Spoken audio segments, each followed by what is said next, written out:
Okay, class, so today we are going to be talking about moral dilemma. We're going to be triangulating a moral dilemma for a character.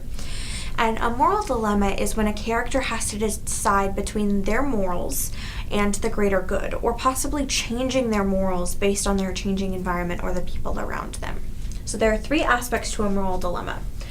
The first one is what the character values. This is very important because it shows us who the character is at their core and what decisions they would be making were their values not challenged.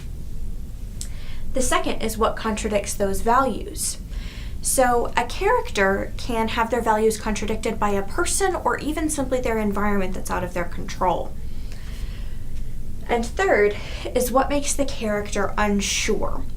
Why is the character having a problem deciding between their values and their environment or the greater good or the change around them? So we're going to be reading passages from the host. You should have your books with you. And the first passage that we're going to be reading will be addressing what does the character value. So we're going to be discussing Wanda.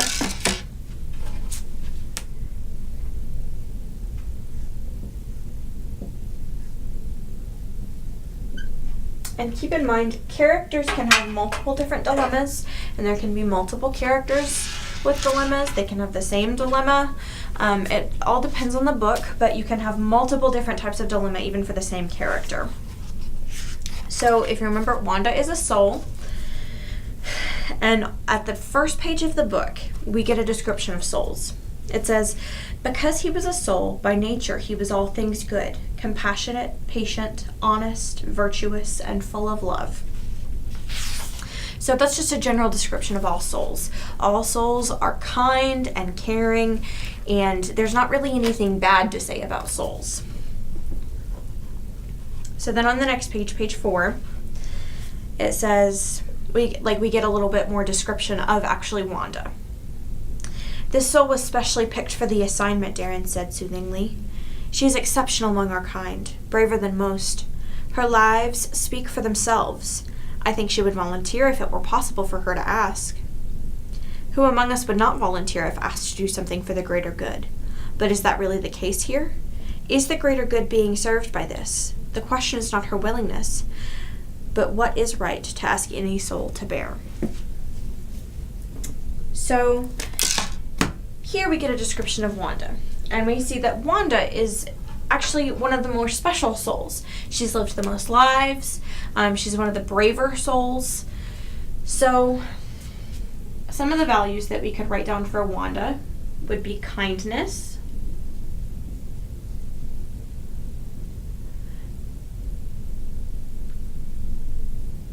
compassion. We could say patience. And we could even say pacificity. And though it doesn't outrightly say that Wanda is a pacifist, I think we can make that inference based on her other values, that she would value nonviolence. Just for a little point of reference, another person that was a pacifist was Martin Luther King Jr. He valued nonviolent protest over violent protest when protesting for civil rights. So the second part of the text that we're going to be looking at is going to display what contradicts Wanda's values. So keep all of these values in mind while we're reading this next piece. So if you will turn with me to page 410.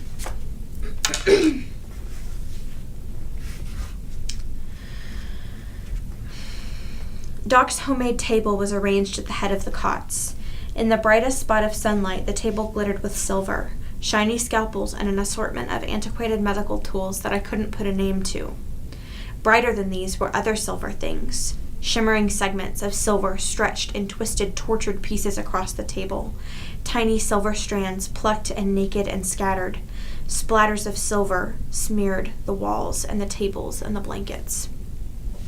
The quiet in the room was shattered by my scream. The whole room shattered. It spun and shook to the sound, whirled around me so that I couldn't find the way out. The walls, the silver-stained walls, rose up to block my escape no matter which way I turned. Someone shouted my name, but I couldn't hear whose voice it was. The screaming was too loud. It hurt my head. The stone wall, oozing silver, slammed into me, and I fell to the floor. Heavy hands held me there. Doc, help. What's wrong with her? Is it having a fit? What did she see? Nothing. The bodies were covered. That was a lie. The bodies were hideously uncovered, strewn in obscene contortions across the glittering table, mutilated, dismembered, tortured bodies ripped into grotesque shreds. I had clearly seen the vestigial feelers still attached to the truncated anterior section of the child. Just a child. A baby thrown haphazardly in maimed pieces across the table, smeared with its own blood. So if you remember, an earlier passage in the book indicated to us that the humans were trying to remove the souls from the human bodies to save the human race. But up until this point, we can see that they were obviously very unsuccessful, devastatingly unsuccessful, killing both the host and the soul in the process. And because Wanda is a pacifist and she values compassion and kindness, this was all very shocking for her, on top of the fact that Wanda has never seen a dead soul before. So, the thing that contradicts Wanda's values is the killing of souls and humans.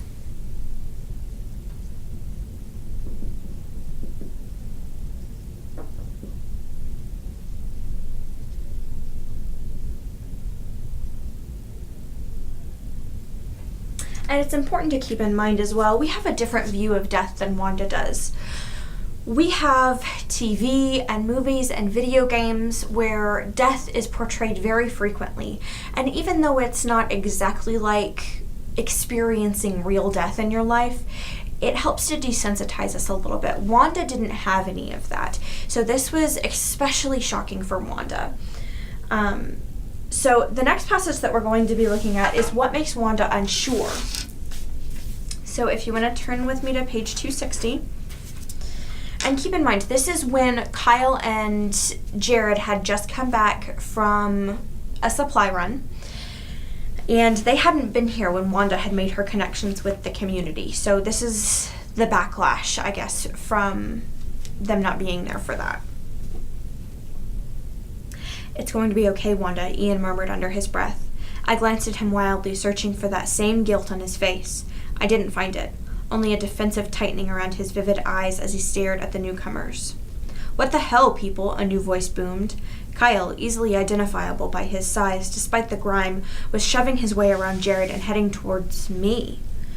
You're letting it tell you its lies? Have you all gone crazy? Or did it lead the Seekers here? Are you all parasites now? Many heads fell forward ashamed. Only a few kept their chins stiffly in the air.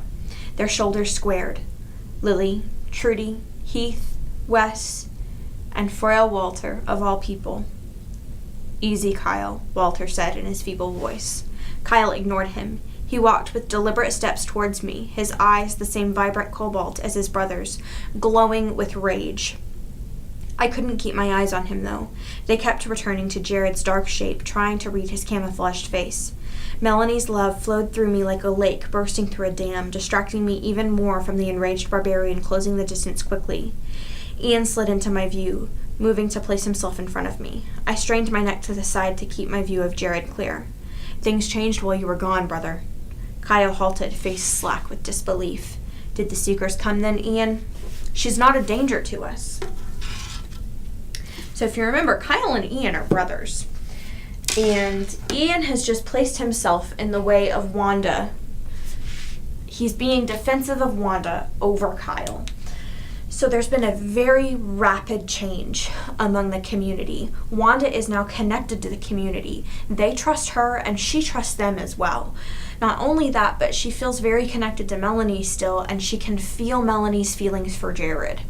So what makes Wanda unsure is her connectedness to the community and to Melanie.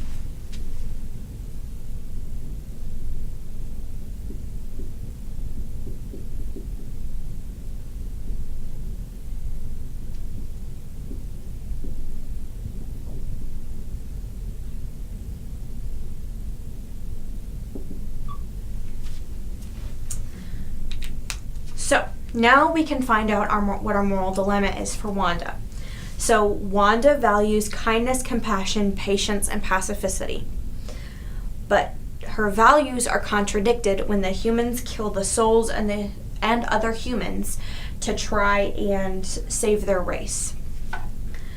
But she's made unsure because she has connections to the community and to Melanie. She has emotional connections to both the community and to Melanie.